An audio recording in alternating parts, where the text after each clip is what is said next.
penting di sini, sebelum Tuhan pakai kita, pastikan hati nurani kita tuh bersih, murni, baik adanya. Supaya ketika Tuhan pakai kita nggak pakai kedudukan kita nggak pakai harta kita nggak pakai posisi kita untuk hantam orang, tapi justru memberdaya orang, memberkati orang, bahkan juga membuat orang lebih maju.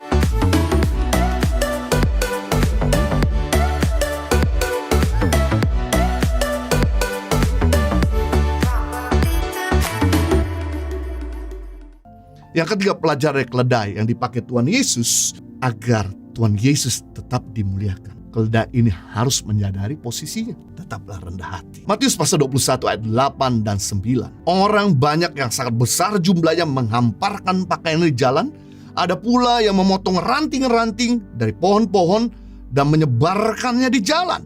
Dan orang banyak yang berjalan di depan Yesus yang mengikuti dari belakang berseru, Hosana bagi anak Daud. Hosana itu artinya, tolonglah aku, selamatkan aku.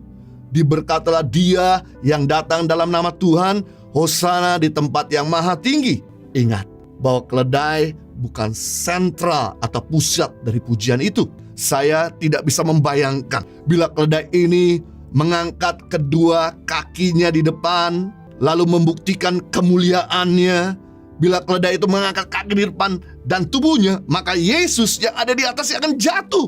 Berarti kita harus menyadari bahwa saya hanya alat, instrumen Tuhan. Saya hanya dipakai Tuhan untuk kemuliaan bagi namanya. Bukan karena kuat, gagah, dan hebat kita. Bukan karena pandai dan kemampuan kita. Kita harus menjadi posisi kita. Tanpa Kristus kita nggak bisa buat apa-apa. Tetapi bersama dengan Kristus kita lakukan perkara yang gagah perkasa. Saya senang sekali dalam Lukas pasal 1 ayat 37 di dalam bahasa Inggris. Dalam bahasa Indonesia dikatakan sebab bagi Tuhan tidak ada yang mustahil. Memang bagi Tuhan semuanya nggak mustahil. Tapi dalam bahasa Inggris dikatakan lebih jelas, lebih benar. Dalam King James Version ataupun dalam bahasa Inggris yang lain, for with God nothing shall be impossible. Bersama dengan Tuhan tidak ada yang mustahil. Jadi kalau kita melihat perkara-perkara hebat, kita selibatkan Tuhan tentu. Dan kalau Tuhan sudah memakai kita, yang kita perlu lakukan yang pertama, tetaplah rendah hati. Be humble. Orang sombong tidak ada yang awet. Orang rendah hati pasti awet. Ada gambar di depan saudara, di mana ada seorang salesman Coca-Cola. Dia digaji oleh perusahaan Coca-Cola. Dia diberi fasilitas oleh perusahaan Coca-Cola. Tapi kemana-mana dia jual teh botol. Kira-kira kalau saudara tuh jadi pemimpinnya, jadi bosnya, apa yang saudara akan lakukan? Udah gak usah panjang lebar, kita gak usah doa lagi, kita pecat pegawai itu. Sama hal, kita ini tadinya dari kegelapan. Kita ini nothing, kita ini zero, kita ini minus, kita ini gak bisa apa-apa. Tapi Tuhan pulihkan, Tuhan berkati, Tuhan pakai, Tuhan kemudian mulai jadikan kita berkarya untuk kemuliaan bagi nama Tuhan. Begitu udah mulai dikenal, kita gak lagi promosikan Tuhan, kita gak lagi tinggikan Tuhan, tapi diri kita seperti keledai itu yang mau coba tinggikan dirinya sendiri, maka Yesus akan jatuh. Waktu kita mulai meninggikan diri kita sendiri, maka yang terjadi no wonder banyak sekali anak-anak Tuhan atau hamba Tuhan yang dipecat. Kenapa begitu banyak hamba Tuhan yang tiba-tiba muncul, hilang dari peredaran? Anak-anak Tuhan yang tiba-tiba diangkat Tuhan, lenyap dari peredaran.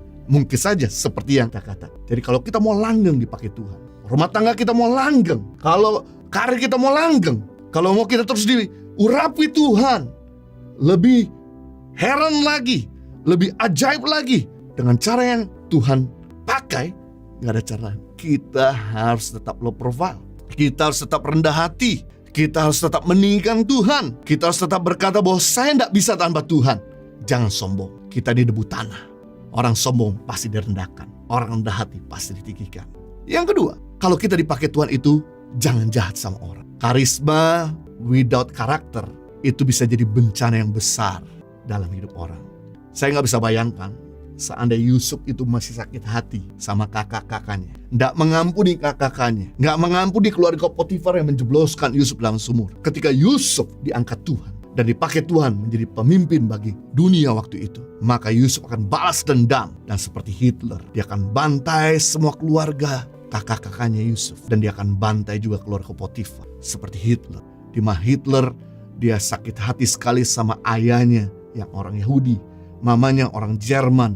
Dia sering kali lihat di mana papanya pukulin mamanya. Dan ditambah-tambah juga waktu sekolah, gurunya itu orang Yahudi yang sangat keras sama Hitler. Hitler berjanji suatu kali kalau aku besar, aku akan bantai dan lenyapkan orang-orang Yahudi. Dan benar, begitu dia mulai besar, begitu dia mulai punya kekuasaan, dia bantai jutaan orang Yahudi yang ada di muka bumi ini. Penting di sini, sebelum Tuhan pakai kita, pastikan hati nurani kita tuh bersih, murni, baik adanya. Supaya ketika Tuhan pakai kita gak pakai kedudukan kita gak pakai harta kita gak pakai posisi kita untuk hantam orang, tapi justru memberdaya orang, memberkati orang, bahkan juga membuat orang lebih maju.